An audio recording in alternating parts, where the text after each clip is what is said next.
So I wanted to welcome everyone again to Prepping for Progress 2024, our session Better Together, Collectively Promoting Progress for Students with Disabilities. We are kicking off this webinar today in starting the session in the Zoom event. We're trying out a new platform, and we're really grateful for you all to be able to join us. And hopefully you'll have some opportunity to engage in the lobby and meet other participants. We'll talk about some of the logistics for some of that just coming up in just a moment if you're having any questions with the platform itself. But really excited to have you here. We are grateful for you taking the time in your busy summers. I know some of you are back to school already. Some of you are still on your vacations. Some of you are joining us from just the transition right before you head back to school. So we're grateful for you taking the time as you're starting up the new school year to join us to really talk about this idea of promoting progress for students with disabilities. So again, welcome. Thank you all for coming. Some of you, this might be your third time coming to a Prepping for Progress event. Some of you, this might be the very first time, but we're so grateful to have you here. So I'd love to know a little bit about who's in the room and who's here joining us in this virtual space with us today. So in the chat, if you're willing to say where you're from, welcome from all over the place. We had folks coming and joining from all over the country. So thank you. Look at that. I'm seeing so many different states coming through. I'm so grateful for you all to join us today. New Hampshire and Georgia and North Carolina, Michigan, so many more. I can't even keep track. So many places. So grateful for you all coming and representing. We know it's across the different time zones. It's at different times. It's bright and early for our folks in the Pacific and even folks that might be joining from Hawaii or other places. So we're grateful for you all joining us across these different time zones, and hopefully these sessions will work for you all. All right. So again, this event, the Prepping for Progress event, is hosted by the Progress Center. The Progress Center is an Office of Special Education Programs funded technical assistance center, and we are in our 5th year of funding and doing this great work with you all across the country. Our focus is really on providing information, resources, tools, and technical assistance and support to local educators to help with the development and implementation of high-quality educational programs that really enable children with disabilities to make progress and meet those challenging goals.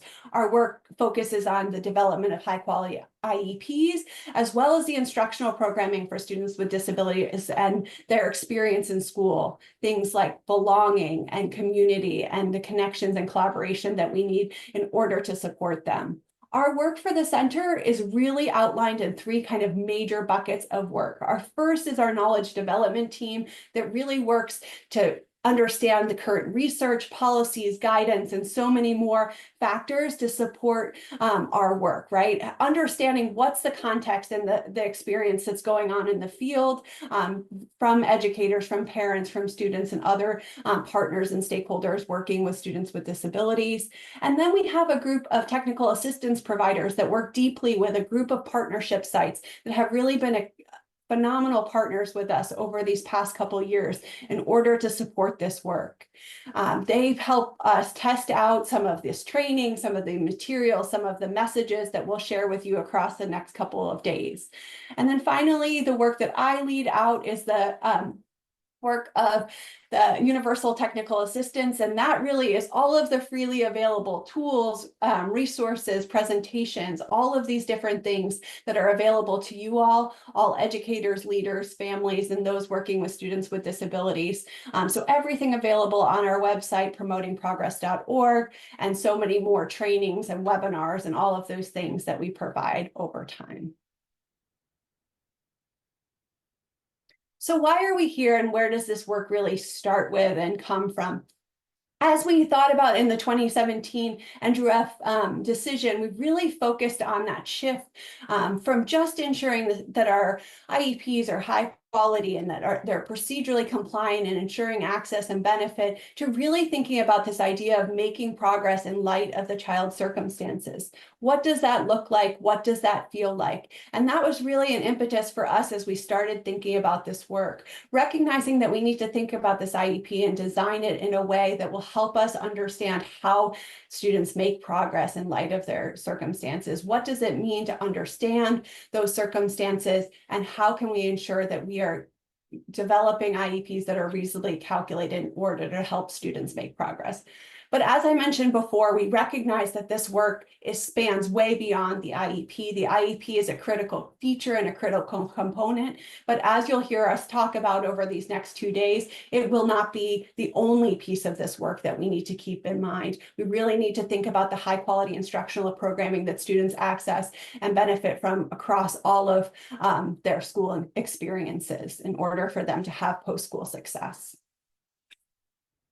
And so we think about, and we leave ourselves as we start off this conversation today, is how do we ensure that every student is on that path to progress?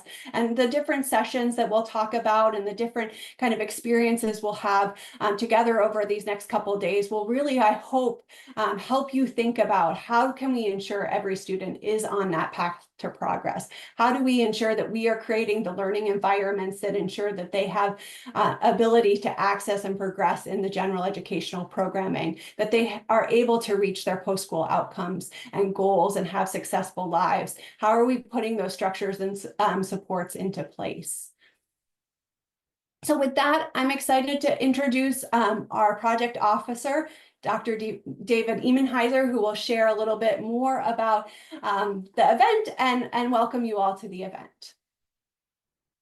So yes, welcome to the Prepping for Progress 2024-2025 event, Better Together, collectively promoting progress for children with disabilities. This event will focus attention on a few practices, strategies, and resources for local school teachers, administrators, and other practitioners to use throughout the academic year. Wherever and whenever you are participating, thank you for engaging with us. So during the initial launch of the Progress Center, Amy described a little bit about that. We decided not to assume, but to uncover what supported the development and implementation of high-quality educational programming for students with disabilities, and what hindered that. About 6 months into the project, we were handed a unique opportunity in the COVID pandemic. It might seem odd that I'm calling the shutdown of the nation's schools to be an opportunity, but suddenly, and across the country, the world in fact, all previous assumptions were no longer valid. Families, children, schools, government, businesses, communities could no longer follow their schedules, their systems, structures, practices, as if on remote control. In education, what we experienced was disruption to the day-to-day schooling and the annual assessments that we use to measure its effect. And as this center continued in its work, what began to emerge as crucial are people. The children and their families, teachers and administrators. That local context and its capacity were too often fragmented and overburdened. Progress Center began to discover that underneath effectiveness lies collective efficacy. Everyone being a part, knowing their part, and doing their part. Throughout this event, you will hear specifics on how you can be, know, and do your part in promoting the progress of children with disabilities by being better together. To that end, I again thank you for participating and ask that you tell everyone you know about this event and invite them to join us. And with that, I'm going to turn it back to Amy. Thanks so much, David. All right, so I get the benefit now of just going through a couple of our logistics before we jump into the real content and the meat of the session today, because I want to make sure everyone feels comfortable accessing all the different sessions that we have available. As you know, we'll have a 2-day event here. Some sessions today on July 29th and some sessions tomorrow on July 30th. A range of different types of sessions that we'll go through in just a second. So the schedule for today, we are in this general session. You've made it into this session. We'll be in here till about 12:30 Eastern time. And then we'll have a break. If you're on the East Coast, it might be a great time to grab some lunch. If you're on the West Coast, it might be a great time to grab some breakfast. And somewhere in between, maybe it's a coffee break or just a stretch break. There's a good 30-minute chunk of time there for you just to get yourself going. And then we'll spend the most of the rest of the time today in strand sessions. We'll talk about those in just a second, but there's 2 different strands that you can select to choose from. We'll have a break within that time. It looks like a large chunk of time, but there will be a break available for you in there. And then we'll have a short break and finally end our day in some resource spotlights that are in the expo hall. Our expo hall will be open from 4 to 4:30, and I'll talk about that in just a second. So there's 2 different strand options for today. Our strand 1 is back to basics, how the IEP helps to promote progress for students with disabilities. And that's really focused on and designed for folks that are newer to special education and the IEP, or maybe you're just looking for an overview or a review of some of the basics, or maybe you're somebody who's providing training and support to folks that are newer to the IEP. And so you want to think about, how can I best provide that support? That might be a good strand for you.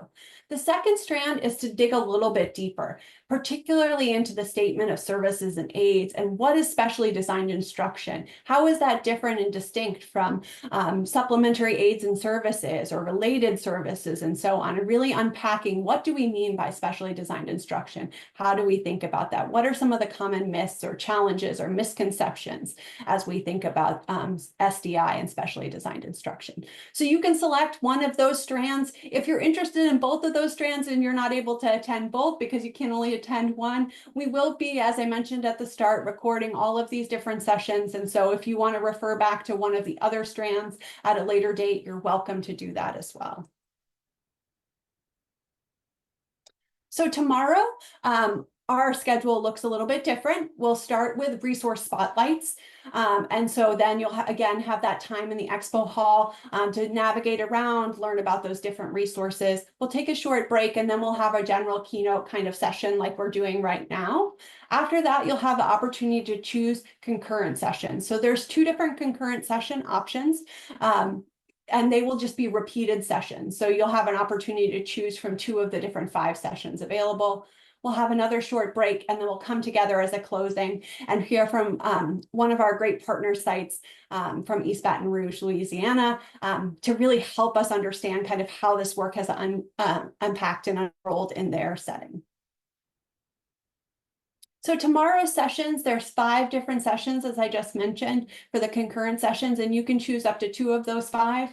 Again, if you want to choose more than 5 or 2, those other ones will be recorded and you'll be able to access them after the fact. So if you're interested in supporting coaching or learning about coaching, around this high quality educational programming, that first session might be good for you. If you're really thinking about how do I benefit most from self-directed learning strategies or create self-directed learning for educators, that second session might be great. There's a session that is in collaboration with our partners at Lead IDEA Center, focused on leading the way and fostering collaboration between general and special education.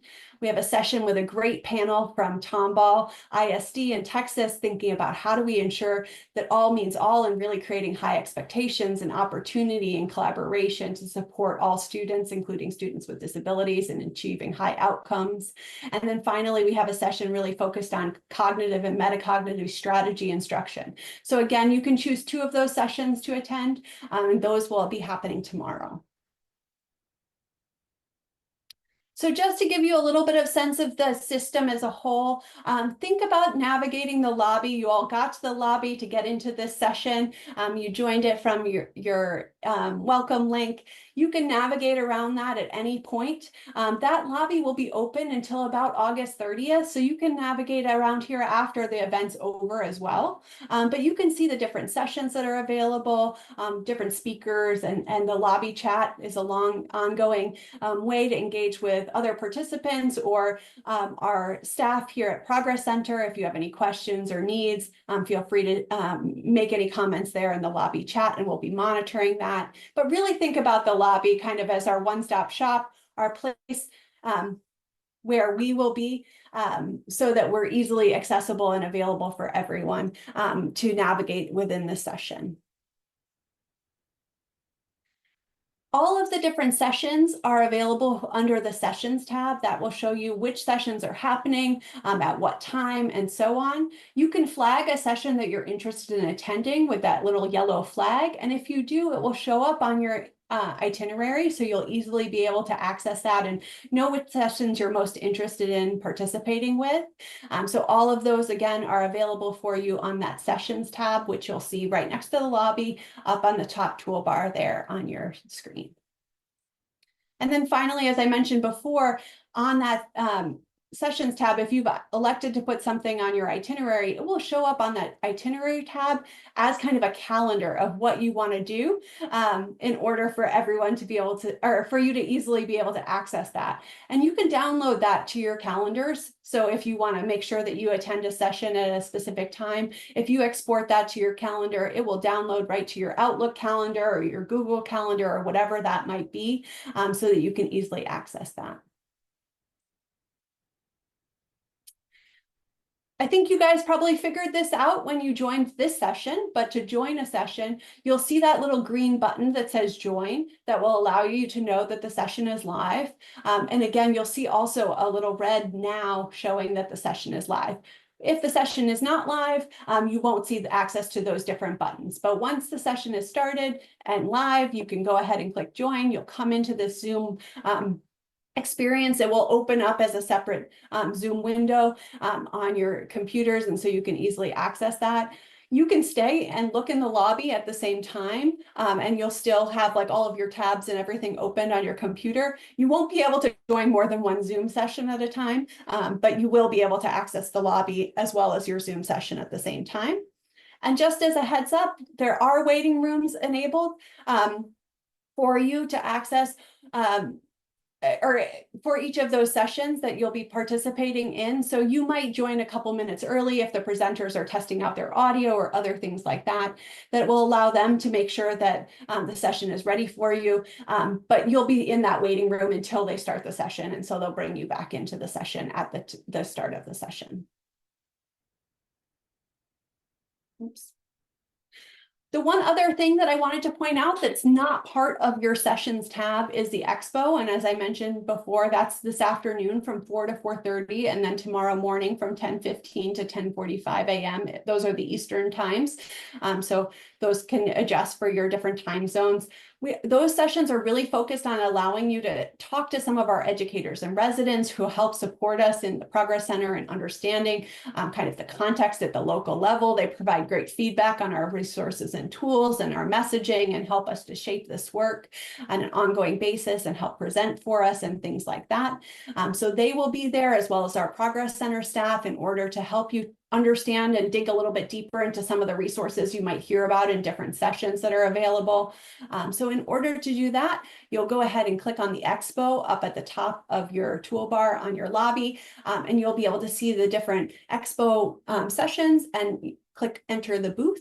You won't be able to access that prior to the expo hall being open. So you might get a message that says, hey, the expo is not open till 4 o'clock or something like that at this point.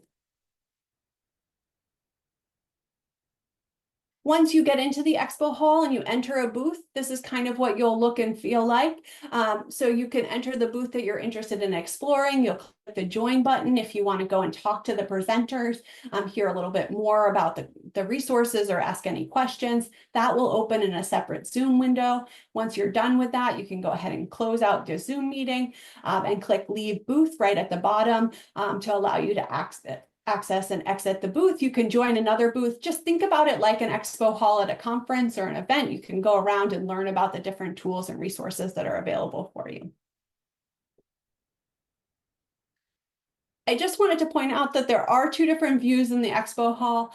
We have set it what we think is the easier way to access the different resources and materials, but there is this spatial view that's also available to you if you want to set it into the spatial view. It makes it feel a little bit more like an expo booth. You can navigate yourself around like you're walking around an expo hall, but it is a little bit harder to move around. So instead of kind of using your arrows up and down, you'll have to use your cursor to kind of jump around or scroll yourself around the page. So it feels a little bit more challenging in that view.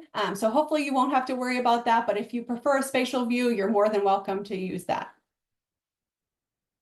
And then finally, we do want to encourage you to have conversations with others, network and connect with other participants that are here at the event. You might have noticed when you set up your account that you had an opportunity to set up a profile. You can see mine up here, and you can adjust here if you're interested in simply exploring and not talking with anyone else. You can set that up. If you're feeling social and you want to click over to feeling social and have people connect with you and have conversations with you, you can go ahead and select feeling social. And if you don't want to appear at all, but you still want to engage in the session, you're welcome to do that. You can go ahead and click hide me, and then you won't show up as a participant in the session or the overarching system, but you still can engage in all the different sessions and so on. So you can choose how you want to interact and engage with others, but you can go ahead and have conversations. You can connect with somebody who you might have met in one of your strand sessions or something like that and have an ongoing conversation, make a connection, share contact information, and so on. You can use the matching feature. I haven't really explored that too deeply, but the system will automatically connect you to other people that are feeling social in the system that you might want to touch base with and have a conversation with. So some other ways to engage with and network with other participants that are here at the event.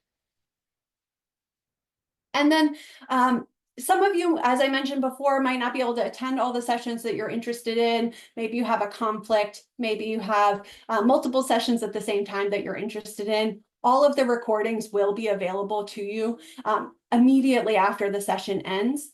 And so you can go ahead and click watch the recording after the session ends, and they will appear in that lobby or in the sessions page for you to be able to access.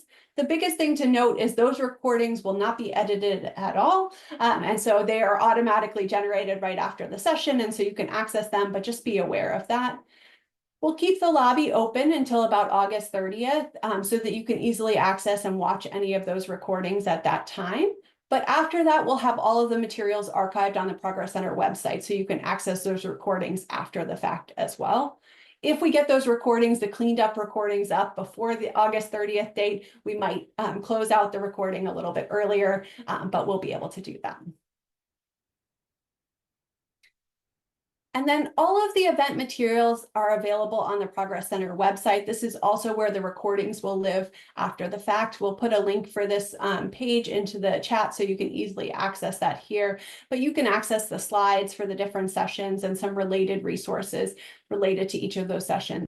If you didn't get a chance to join one of our other sessions, you can also do that from the website there at News and Events, under that News and Events tab on the Progress Center website. And then finally, if you have questions or challenges related to anything in the system, Elizabeth Hicks or Liz Hicks is going to be our go-to. She will be accessing and monitoring the Progress Center email box. Her email is also available for you here on the screen. If you have any questions, you can contact her directly. She will monitor the lobby chat in order for you to access those materials and make sure that you're getting to the right sessions, everything that you want to ensure that you have a great experience in this event. And we hope you will stay connected with us throughout the session. If you hear something interesting, you want to promote that on Facebook or on Twitter or X or whatever it's called these days, we hope that you'll connect with us. We'll hope that you'll use the hashtag Promoting Progress 2024 in order to highlight this learning and all of the activities that you have across the day. And with that, I'm going to turn it over to our center director, Dr. Tessie Bailey, who's going to tell us a little bit about keys to implementing high quality instructional programming. And then we'll go ahead and move on from there. Thanks, Amy. And I'm so excited to be here, and I'm actually more excited to follow up behind Glenna or be in front of Glenna as she presents today. This is a wonderful opportunity. I want to give a special thanks to Amy and her team for really helping get this event up and running. It is a year-long activity, and you all are going to experience some wonderful sessions. Feel free to continue with the chat box and putting in your questions and responses. We just love to hear from you. So I also want to give a shout out to Dr. David Emenheiser as our project officer over the last 5 years. He's been instrumental in helping us really shape the center so that it's promoting a collective messaging about how do we develop and implement high quality instructional programming for students. So if you see them in some of your other sessions, make sure you give them a shout out as well. So I'm going to just share some of our lessons learned. 5 years, as David mentioned, we experienced COVID. We've been working with our educators and residents, our technical assistance sites, and we've learned a lot. We started with no assumptions, as David mentioned, and really said, how do we ensure that students with disabilities are accessing high quality instructional programming? And so I'm going to share a little bit about what we've learned. Tomorrow, you'll hear some more about that. And then Glenna's going to actually talk about how do we develop inclusive systems to implement this high quality instruction. One of the things we grappled with early on as the Progress Center is really what is progress for students with disabilities. And I think a lot of us think about it as progress on annual goals, or we might be situated at the district or state or even federal level where we're looking at these other indicators of progress, like state assessments, measures that we might share with Congress to make policy decisions. So we really had to take a step back and think about what does it mean for a student to experience progress within our educational system. I think all of us are familiar with the annual goals, the fact that we're reporting progress to families. And that is a big piece of the work that we do, particularly in association with specially designed instruction. But I want to just remind folks that progress on annual goals are really focused on a more narrow set of needs that are being addressed that are impacted by the disability. And if you think about the purpose of the IEP, it's really about ensuring that students can progress in the general curriculum. So they're kind of like a short-term measure that helps us really look at the broader outcome that we're trying to achieve, which is grade level progress. Sometimes we think about grade level progress as performance on state assessments, but this also might be just progressing in the curriculum, your district measures, grades, but it's also about being part of the school community, the social, the emotional skills that students develop to sort of be educated alongside their peers. If you're at the state or maybe at the federal or district level, you're also looking at these other indicators of progress, which are performance on your state assessments, particularly graduation rates. And these are these broader indicators of whether students as a whole are making progress. But if you think about individual students, that school completion is part of this indicator of whether the IEPs that the student has had access to and the high quality instructional program at general education classroom actually help the student develop those knowledge and skills necessary to graduate. But what we want to encourage you to do throughout our sessions today is think even bigger than that about progress.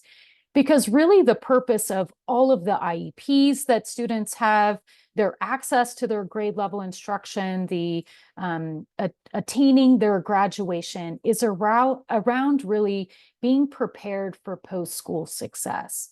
That we're thinking big picture progress, that students are able to access higher education if that's what they would like to do. They want to participate in post-secondary education or training programs, be competitively employed, and really have post-school healthy living with their families and friends and experience independent living to the extent practical.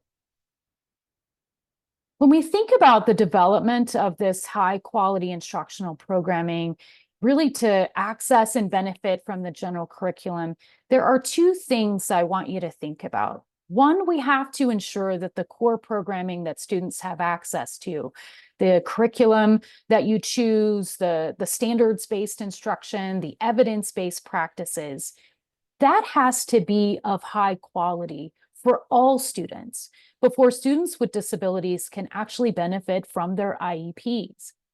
IEPs are not necessarily, are sometimes seen, but shouldn't be seen as replacement. They're really sort of this enhancement or building this broader program to ensure that a student with disability can benefit from the schooling experience. So we think about how well our core programming is developed and implemented for students with disabilities, as well as the design and implementation of the IEPs that we put together. Now, we've learned over the last 5 years that there's a lot of ingredients that go into this. You know, the IEP is really a document, but if you think about what goes into that document, as well as what goes into the implementation of what's in the document, there's a lot of things that have to come together. So these are 5 things that we've really identified from our work that are essential for successful implementation of high quality instruction. And David mentioned this as well as Amy, but it really comes down to that collective efficacy, our collective belief that we can positively impact the students within our setting. And it's not just individual teachers, but it's the collective of the teachers that we're working with that see students as, you know, that able to achieve high expectations, and that we as a system, maybe not me by myself, but we as a system can positively impact this student. Part of that is developing a system, and you're going to hear part of this from Tom Ball as well as EBR tomorrow, is ensuring that students, including students with disabilities, feel like they belong within the school community, that they're not guests, they're not trying to earn their way in, but in reality are an essential piece of the complete community. And tomorrow we'll share a video around belonging that we will be launching soon that really sort of looks at those dimensions of belonging. It's more than physical presence. It's about feeling wanted, missed, befriended. Part of that is we need to know our students and their circumstances. And Amy mentioned about the Andrew F. decision in light of the child's circumstances. All of us come with our unique characteristics and backgrounds, and we need to know those about our students, understand how the disability impacts the child's access and progress in the general curriculum, and then make sure that we're providing the appropriate support so they can benefit from the schooling that we're putting together. We also need to be clear about what we want for our students. Something that we've noticed is that in some cases, and it goes back to those steps of progress, is that sometimes we're looking at one outcome. One group of teachers is looking at one outcome for the student, while another group are looking at another outcome, or families are thinking about another outcome. We need to articulate what we want for our students, have a common vision about where we're going so that we can align our efforts, both in our special education programming and in our general education programming, in the work that we do at home, to really help students fully benefit from the schooling opportunities that are being provided. We're going to share a couple of strategies, instructional strategies today as well as tomorrow, but we need to also be experts in the way that we provide instruction, the way that we select curriculum. And then we need to know what knowledge and skills and strategies our students need because of the impact of the disability to really be able to meet those ambitious goals and be successful in the general curriculum.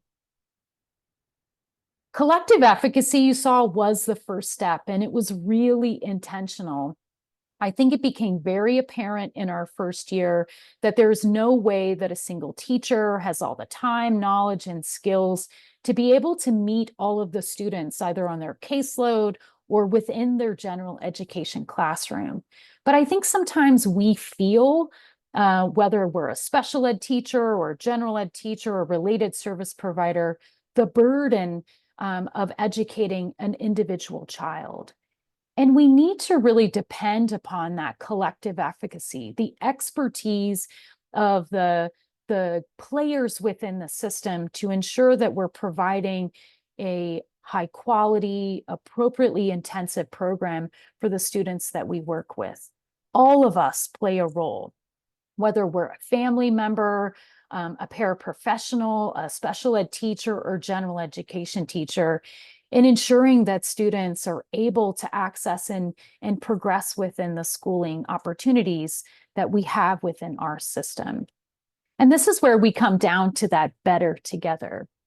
And there's evidence that supports this. So if you think about this hinge point, this is where Hattie sort of talked about a year's growth within a school system is about a 0.4 effect size. Now, effect size is really a quantitative way to measure the strength of the impact of something. And if you look at that blue box, that's the impact of an individual teacher. And teachers provide some of the strongest impact in terms of students' ability to experience a successful schooling opportunity. But if you look at that green bar, what you start to see is that collective impact, that we are better together, that our impact is quadrupled in terms of how we can help students progress in both their academic and functional skill development so they can achieve those short-term annual goals, they're progress within the general curriculum, and ultimately achieve those post-secondary goals. As you start your new year, we want to just pose some questions, and these sort of help us focus on the right things. As you collaborate with your paraeducators, your special ed teachers, your general ed teachers, your parents, the leaders, we have to be clear about what we want for our students. What is the vision that we're setting for the kids? And then we need to take an honest look at what is the current reality. How does the disability impact this child's learning? What are some of those circumstances that we need to be aware of that make it a little bit more challenging for this student to fully benefit? And we need to know who all the players are, the friends of the student, family members, other adults within our system. And once we take stock of that system and we see where kids need to go, we see that there's likely to be a gap. And that's where we need to identify what are the needs that the students and families in our system have to help move this student from that current reality to that vision that we have. And once we've identified those needs, then we can come together and develop our high quality educational programming. For one, what's in the IEP, and you can learn a little bit more about that in our Strand sessions, but also what is the broader system? How do we maximize the resources within our school system to ensure that we're meeting the needs of all of our students and our families to be able to achieve their best? Part of this work really starts with high expectations. And I know some of you have seen this video before, it's Billy Pickens, but I think it's a very powerful video because it shows that any adult within that system can have huge impacts on students with disabilities, access and progress in the general curriculum. So we're going to share this video real quick. It takes about 4 minutes and there are captions. And then feel free to put some of your comments and chats within the chat box.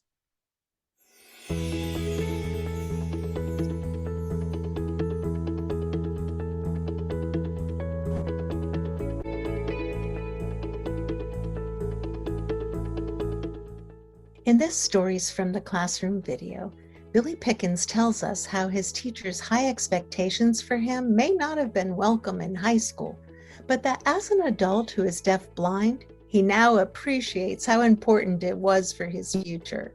On the first couple of days of school, and I was young at the time, so I didn't recognize this, but teachers weren't really giving me the same work. In fact, in the beginning, I was placed in a special ed class, even though I had been mainstream throughout elementary school. And so their automatic assumption was that I needed to be in a special ed class. But they realized, oh, he kind of surpassed the class and what they were doing, so they put me back in mainstream. And then when I got mainstream, some of the teachers were very kind of hesitant about how to teach me. And so I definitely felt like at the time I was kind of not thinking much of it because they weren't really giving me work, and I guess I was fine with that because I was 12 and I didn't want work. But I think that later on I realized that there was a lot of under expectation and a lot of just wanting to pass me up and not really treat me the same way as my sighted peers.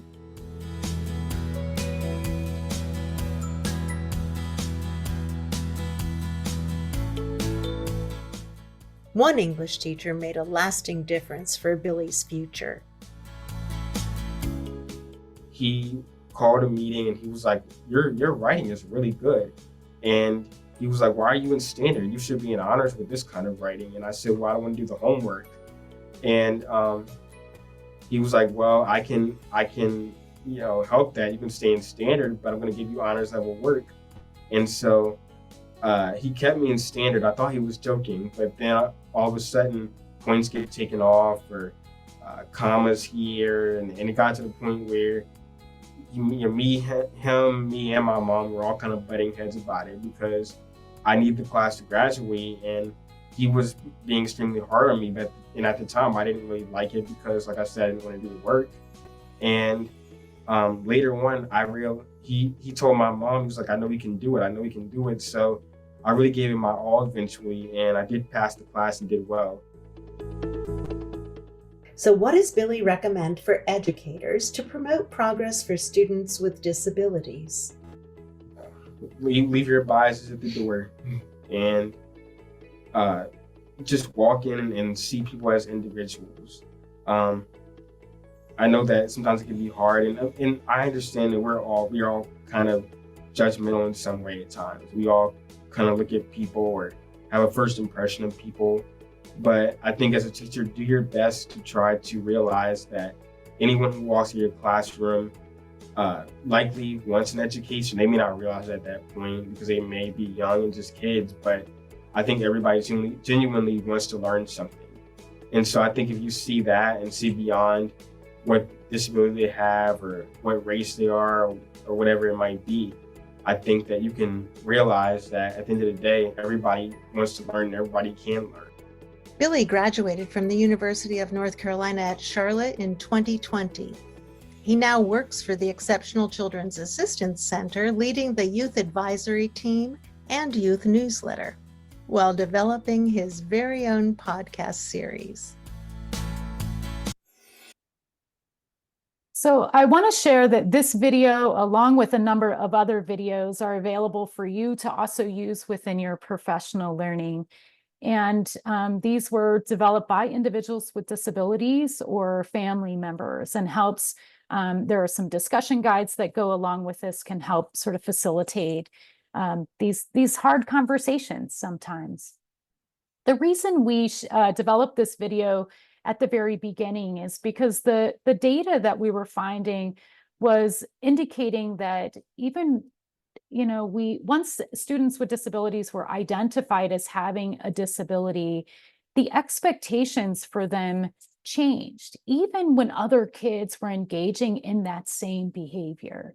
And as you prepare for this upcoming school year, is think about, how do we view students with disabilities? Do we see that label as a justification for why they're not succeeding?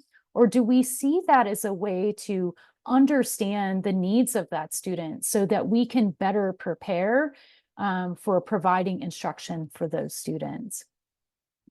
I'm just going to look quick at the chat box, but please keep it going. We have a great belonging video as well. And if you want to hear more from Billy, our last year's panel had a great discussion by him. So check out the Prepping for Progress 2023, and you'll hear more from him.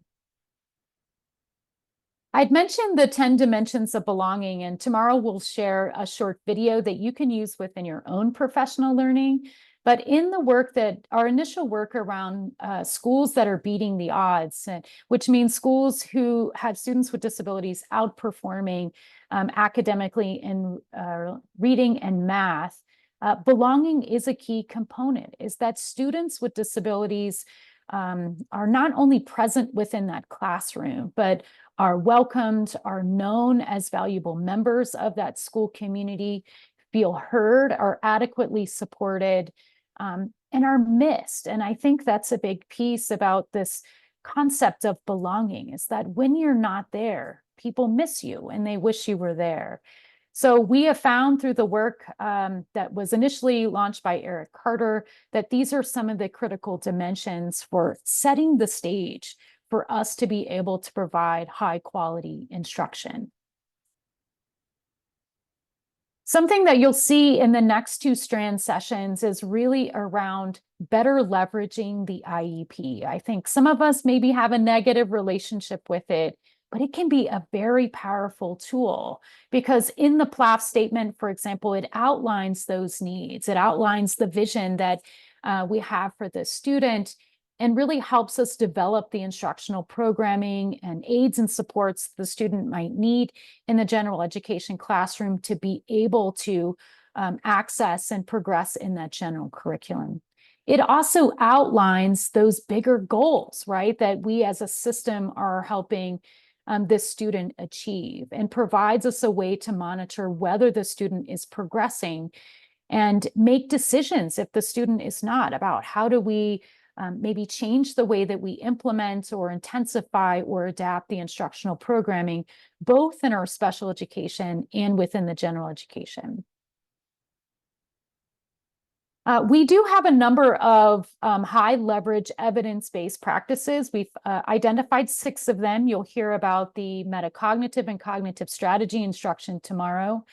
But I do want to just highlight how they fit together. There are a set of practices around planning for instruction. And I mentioned at the beginning, we really need to know our kids. We need to clearly articulate what skills and knowledge and strategies they need to learn, so that we can better provide the instruction that's going to help students achieve those or master those skills. The other thing around that is once we've done our initial planning, which is likely what we're going to do from now until the start of school, is really ensure that we are using high leverage practices and evidence-based practices to deliver that programming. We know that data is a critical piece of it. Our learning management system has some progress monitoring modules from the National Center on Intensive Intervention that really help us look at the extent to which our specially designed instruction is leading to the outcomes that we expect it to lead to, as well as the general curriculum in terms of helping students progress towards those general standards. In this next sessions, the strand sessions 2, you'll really be able to understand how we can leverage the parts of the IEP. It's kind of become a little bit nebulous and maybe a little more complicated than it needs to be. So part of the work of the Progress Center is trying to break it apart to help folks understand where the team members fit within the design and implementation of that related services work with the special educators to ensure that specially designed instruction helps students achieve their annual goals, that students are provided supplementary aids and services in the general education classroom, and that those 3 aids and services work together to ensure that students can access and progress in the general curriculum. Something that's often underutilized is, we have this piece of the IEP is around the supports for the school personnel to really be able to build their capacity to design and implement the programming for individual students. And those services together, which include leaders, general ed, special ed, families, and related service providers, working together really helps the student achieve those post-school outcomes. I'm going to close before I pass this over to Glenna and just share a resource that comes from one of our other national centers, which is the National Center on Systemic Improvement. And it really gets us thinking about the instructional programming that we design and deliver for students. And it's this FAIR test. Is what we're doing fair? We need to ensure that what we're providing is feasible, that it can be implemented with a high degree of fidelity, which is necessary for us to be able to achieve the impact that was intended from that programming. We want to ensure that the way that we design and implement our instructional programming is acceptable to the families, the students, the educators, and the professionals that are responsible for the delivery of that. Because if students aren't engaged and families don't see the value of it, then we may be working against each other versus working with each other. We want to ensure that we're selecting high leverage evidence-based practices to design and implement that instructional programming so that we can see the impact both on academic and functional outcomes for the students that we're working with. And we also need to make sure that what we design and implement is relevant within the context, that it's relevant for the individual student, that it's relevant for the location in which we're providing those services and the context and the vision that the student has for their future. So as you think about and you're starting to prepare for, prep for the upcoming year, is think about ensuring that what you're doing is fair. So that you can achieve those outcomes for your students. I'm excited to pass this over to Glenna. And Glenna has done an amazing job over the last 2 decades impacting the quality, the positive quality of life for students. And she's going to share around designing systems for improved outcomes for children with disabilities. And so I wanted pass this over. I'm sure I see it. Hi, Glenna. Thank you. Good morning, Tessie. And thank you so much to you and the Progress Center, as well as to David, who's serving as a project officer. It's great to be here with all of you this morning or this afternoon, depending on where you're located. I'm Glenna Wright-Gallo. I'm the Assistant Secretary here at the U.S. Department of Ed at OSERS, the Office of Special Education and Rehabilitative Services. And I just want to spend about the next 20 to 30 minutes talking with you about how we can prep for progress by designing systems that lead to and result in improved outcomes for students with disabilities. It was really reinforcing to hear the information that was shared out this morning. As a special educator myself, this is why I went into this field, right? It was about the outcomes. And so I want to talk about the ways that we need to work together to develop and implement high quality educational programming that ensures that students with disabilities of all needs and desires are able to access and benefit from general education programs, and the need for all of us to work together, right? This is not about one of us working on our own to devise a system that is successful for a small group of individuals with disabilities, but how it is we work together across the education system with our families, with our communities, and really build a strong system that leads to those outcomes. So with that, I'm going to jump into a couple of things to kind of set the stage, and then we're going to talk about some strategies. So I'd like to start off with Secretary Cardona's Raise the Bar, Lead the World initiative. And with it, we're focusing on 3 main areas, right? Achieving academic excellence, boldly improving learning conditions, and creating pathways for global engagement.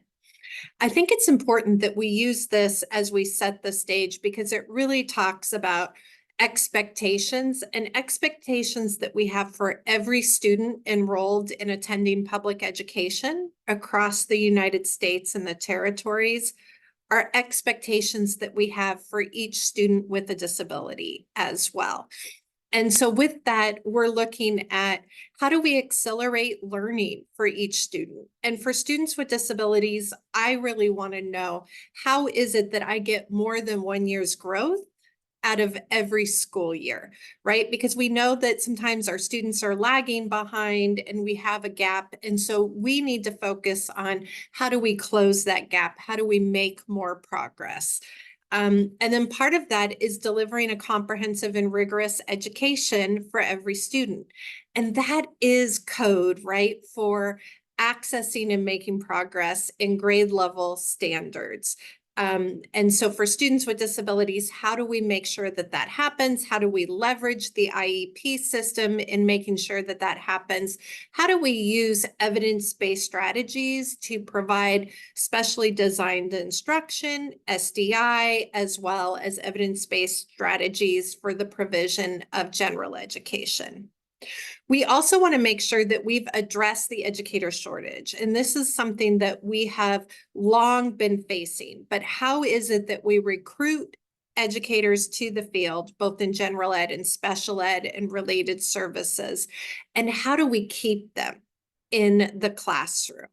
And so this is something that we're actually focusing on a great deal here at the Department of Ed, both the recruitment and the retention piece. And we're looking at retention over the next 6 months and doing a series of listening sessions. So listen for an opportunity to participate in that. And then how is it that we invest in mental health and well-being? And here we're talking about for students, but also we want school staff. How is it that we make sure that our schools are safe, supportive, inclusive environments for everyone involved, both children and adults? And then last but not least, how do we create pathways to college and career? And for our students with disabilities, we want to make sure that they have multiple pathways, not fewer, based on their disability. We want to bring in the strength of school to post-school transition planning. And if you're not familiar at all with OSEP's 3E transition initiative, and 3E stands for expect, engage, and empower, I encourage you to look into that and the work that's been done there, as well as collaboration opportunities with the vocational rehabilitation VR system where you're located. So that's the Raise the Bar initiative. And on the next slide, I really want to link that to our OSERS mission and priorities. And so I have a fabulous opportunity to represent the Department of Ed and OSERS. And our mission is to improve early childhood education and employment outcomes and raise expectations for all people with disabilities, their families, their communities, and the nation. And I just want to take a moment and reflect on that, right? How often is it that we get to work in a job where we get to say our purpose is improving outcomes and raising expectations? And so that is really leading the work that we're doing. And we're calling it Leading for Equitable Outcomes. And you can see the 5 main areas that we're looking at. And I'm thinking you are probably doing something similar because we didn't just pull these out of a hat. These came from conversations with stakeholders, data analysis, looking at laws and regulations, and then talking with parents and families and individuals with disabilities. But to lead for equitable outcomes, we're looking at how do we have a prepared workforce? How is it a diverse workforce that represents the communities that we serve, as well as has the skill set that's needed to provide high quality educational opportunities? How do we amplify and promote evidence-based practices around instruction, intervention, services, and support for individuals with disabilities of all ages, whether they're infants and toddlers, they're school age, or they're entering the workforce? How is it that we're using the ample research base and evidence base that is available to us? And are we engaging in that work using those evidence bases? Third is, are we really using accessible technology, inclusive materials, and assistive technology in ways that are most beneficial to learning and demonstrating outcomes? And David started us off this morning by talking about the opportunity provided to us during the COVID pandemic. And this truly is an opportunity for us to learn about what was successful in that time of rapid change and implement new skills and technologies that we were able to use then that are more successful. Fourth is stakeholder engagement. And we know that this is a really important premise and component of IDEA. But how do we engage people with disabilities and their families? How do we get diverse perspectives? And how do we use that to improve the systems and improve outcomes? And then last but not least are, how do we use resources strategically? And I'm going to ask you, as you go into this conference and as you look at your work, we know that additional funds are needed and that we're looking at a shortage of funds, but we also really need to consider ways that we use the funding that we have differently. How is it that we're using it to support a prepared workforce, to leverage evidence-based practices, to make sure we have accessible materials and that we're engaging stakeholders? And how do we do that differently? So with that, I am going to jump into where I think is one of the biggest parts of building an equitable system, is starting with that expectation piece. And Tessie talked about this, in her lead up, but how is it that we really have high expectations? And I saw in the chat that people were talking about, like, when they see lower expectations. We saw a video about the importance of this. But I just want to take a moment and show you what my non-negotiables are. And I'm thinking that you probably have similar, and there's probably some that you have that are in addition. So I think I always try to start with presuming competence. If you have a disability, I still presume competence, and I'm going to go with the least dangerous assumption, which is you are entitled to all of the protections of anyone else. You are able to learn when you're provided effective instruction, and you should be able to demonstrate that learning when I provide you an opportunity to do so with the supports that you need. I'm not going to remove you from opportunities because I perceive that you cannot do it, or I think that based on your disability, you shouldn't have to. So with that, I think this is something that we need to talk about with our teams. Are we having those conversations? Are we identifying where we don't presume competence, where our long-term historical policies and practices do not support this? Second, and if you know me, this is probably going to irritate you, but I have a strong sense of urgency. I feel like time is ticking. Every day we've lost a day in the life of a child and their opportunity to learn. And so I am proceeding with we have to do something and we have to do it now. And I don't have time to sit back and admire the problem and watch it continue to occur.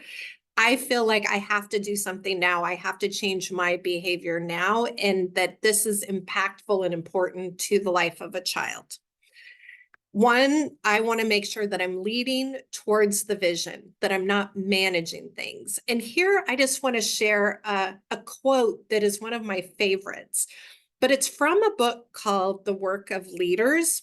And it says, if you're a leader, you're leading people somewhere else, somewhere that's not here. That's the job. If the group is staying in the same place, they may need a manager, but not a leader. Leadership is all about change, but change to what? That's why a vision is so important. The leader needs to have a crystal clear vision of where the group is headed. And so I want to ask you, as you're thinking about this, as you're going into this work, are you leading? Are you leading towards the changed outcome, or are you managing towards the same things that we've seen and that we've had? I also want to identify and address ableism and discrimination in everyday actions, those that I see and those that I commit myself. I also want to make sure I'm using data. and I'm using data accurately and effectively to make changes and identify areas that need to change. I want to make sure that I'm comprehensively using universal design, that I'm looking at not only access, but also progress in general curriculum. I want to make sure that we are ensuring accessibility and seamless provision of materials, technology, and accommodations across the system, that I'm demonstrating the importance of instruction, and that I'm ensuring that special ed services are supplemental and not in replacement. And last but not least, I need to be accountable. I need to hold myself accountable for my actions and my messages, not just my words, but what am I doing with my nonverbal actions? So this is just a quick summary of my non-negotiables that I am attempting to live. And some days I do that better than others, but every day I have an opportunity to wake up and try again. Drop in if you have non-negotiables that you've live towards, so that we can share those as well. While you're dropping in your non-negotiables and the things that you're thinking about, and I really appreciate if you're engaging with me in the chat, because it does help me know that I'm not just out here talking to myself. I just want to hit on some quick data points. And so I have, 2021 data from the 45th annual report to Congress. But in those data, we know that there were about 740,000 children with disabilities ages 3 through 5, and about 6.5 million ages 6 through 21. With that, I'm also looking at state assessments, right? And we know that of students taking the state assessment in math, we saw about 68 to 76% of our population. And in English, written language, we saw about, 65 to 75% for taking that. We also saw that we have about 75% of our youth with disabilities graduating with a regular diploma and about 15% dropping out. Now, I think this is really important data to look at. One, because it really demonstrates what our expectations are regarding students with disabilities, right? When we have less than 80% of our students with disabilities taking statewide assessments, that is saying a lot. That is saying we don't think they are capable of participating in this assessment. It may be saying they are not given access to effective grade level instruction that allows them to participate and be assessed. That may be part of our assumptions or our expectations. We know that only 75% are graduating with a regular diploma. That is talking about what's happening with those outcomes. And we really have to dig into those data and look at what we're doing that is resulting in those outcomes, whether it's our assumptions, whether it's our practices, whether it's the long-term decisions and impact that we get from annual IEP decisions. All of those things matter. I want to go to the next slide, and I'm just going to hit these really quickly. But then we have educational environment trends, right? And here we can see the percent of students in school age served in the regular class, 80% or more of the day. You can see that that's in the 60 to 70% range in these data. And then you can see down below, we see around the 20% and dropping down slightly inside the regular class, 40 to 79%. We saw a slight increase in the 80% or more of the day, and the other two other environments and inside the regular class, less than 40% of the day, are pretty standard. What I think is really important here is that it's not just about where students are located, it's about the instruction that students are provided. And we know that those decisions need to be made by IEP teams. What I'm asking though is, are you looking at those decisions that are being made by IEP teams, and are they truly individualized based on student needs? And I ask that because if you're looking at them by school, or you're looking at them by special ed teacher or special ed leader, are you seeing similar decisions and trends that may indicate that those decisions are not based on student needs, but are based more on historical practices or expectations. Another set of data that I encourage you to look at are course taking by students with disabilities. And here you can see less than 2% of the students enrolled in advanced placement or AP courses are students with disabilities. Less than 3% are in gifted and talented, and less than 4% are in dual enrollment. And this is a major missed opportunity. We know that part of the issue with IDEA is the focus on preparing students with disabilities for life after school and college and career readiness, right?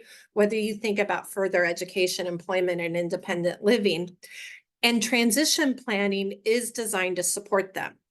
And dual enrollment is a great opportunity to support them in accessing that additional post-secondary education. And yet less than 4% of students with disabilities are engaged in that process. Think about these data, use these data to really dig in and hold yourself and your systems accountable and your IEP teams. When we talk about designing a system for improved outcomes, think about that. We want students to graduate prepared for college and career. That takes evidence-based instruction and rigorous grade level standard, supplemented with specially designed instruction, focused on school to post-school transition planning, and looking at long-term outcomes. I'm a parent, and I have to tell you, as a parent, I looked back at my children and said, this is what I want from you when you graduate. And every year we moved towards that. Are we doing that with the IEP team decisions and the conversations that we're having with our individuals with disabilities and their families? Are we prepping them for that system? Are we building that system together? So I showed you data. I've talked about kind of historical practices. I've talked to you about my non-negotiables. And as I look forward, I'm thinking, how do we build a system that has persistent equities, where it's supported by diverse and prepared personnel? Students have access to the services that they need, including that mental health supports. We have high expectations where we're using evidence-based instruction and intervention using data. Everything is timely, right? Evidence-based instruction, data-driven. Family engagement is used to celebrate success and be responsive. And we have built a system that has inclusive placements with proactive supports that address positive behavior, communication, and learning together. This is what it takes to have that system of persistent equities where students have access to rigorous curriculum and instruction, and we see the improved post-school outcomes that we desire. Part of that is, as part of our system, we're looking at levers of change, and we're focusing on all of those levers on the next slide that really help us engage in changes. And so here you can see these are the levers of change that are available to us. Have we identified a vision, and is it driving the changes that we want? Are we using informal and formal agreements with stakeholder engagement and using our platform of influence around common beliefs? Are we using our monitoring and accountability system and designing funding and grants that all support the system of persistent equities? When we're training people, are we training special ed and general ed teachers together? And are we training them on evidence-based practices that move students towards a persistent system of equity? Or are we training them on the same things that have resulted in the outcomes that we see now? An example of this would be, I see as we come back into schools, a lot of times general ed teachers and special ed teachers going through separate trainings, not trainings that are designed to have them collaborate. And I see special ed teachers trained in IEP writing and the law, and not focusing on instruction and evidence-based practices. I see school administrators trained on the law rather than equitable practices, how to use IEPs to design systems, how to support evidence-based instruction, all of those things. And so I ask you to think back to our non-negotiables and the change that we want. And are we using these levers? Are we using our collaborative efforts to move us forward? Or are we using them to do the same things and to create the same systems that we have now?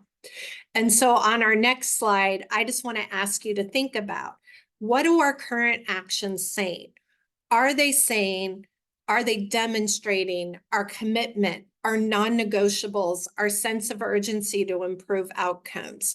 When people see the work that we're engaged in, when they read our emails, when they read our newsletters, when they're seeing the professional development that we're making available, is that demonstrating those non-negotiables? Is it leading to improved outcomes? On the next slide, I just want to say I'm a great proponent of repurposing for impact rather than adding on to impact. So think about the meetings, the types of activities that you're engaged in. How do we repurpose those so that we're demonstrating the work that we want to do? Whether that's staff meetings, whether it's IEP meetings, external meetings with families and our communities, internal communications with our own team and staff, our professional development. How is it that we're using all of those opportunities and those levers for change to create the system of support? So I'm going to ask you to think about that. Think about, what is it that we need to do differently? What do we need to do more of? What is it we need to stop doing? And what is it that we need to hold on to and really double down on, right? And so that is where we're at as we go into the school year. I know I've thrown a lot at you in a really short amount of time, and that's that sense of urgency, right? That how do we come together? How do we repurpose our work? How do we have a greater impact? And how do we improve outcomes for individuals with disabilities? On the next slide, I'm going to bring it back to instruction. We cannot improve outcomes and be silent as leaders when it comes to instruction. We cannot delegate this opportunity to others. I don't care what role you play in this system. If you're an administrator, if you're a general ed teacher, if you're a special ed teacher, if you're a family member, if you think I don't need to worry about instruction, somebody else is doing it, you are wrong. I don't know any other way to say that, but we have to be able to talk about evidence-based instruction. It's crucial to improving outcomes, and we cannot be silent when we are talking about this. So with that, I'm going to just leave it on my favorite quote on the last slide, which is from Maya Angelou. Do the best you can until you know better. Then when you know better, do better. That is what I'm trying to live by. What I knew yesterday, what I knew last month, what I knew last year is very different than what I know today and what I'm doing today. You know, I wake up every day and try to be a better version of myself to apply the learning that I've been through and look at what I need to do differently moving forward. And so with that, Tessie, I'm just going to leave it to you to close this out, but I'm going to go back and read the comments. And thank you so much to those of you that dropped in information in relationship to my requests. So thank you and have a wonderful conference. Thanks, Glenna. And I think as folks saw in the chat, it was very inspiring.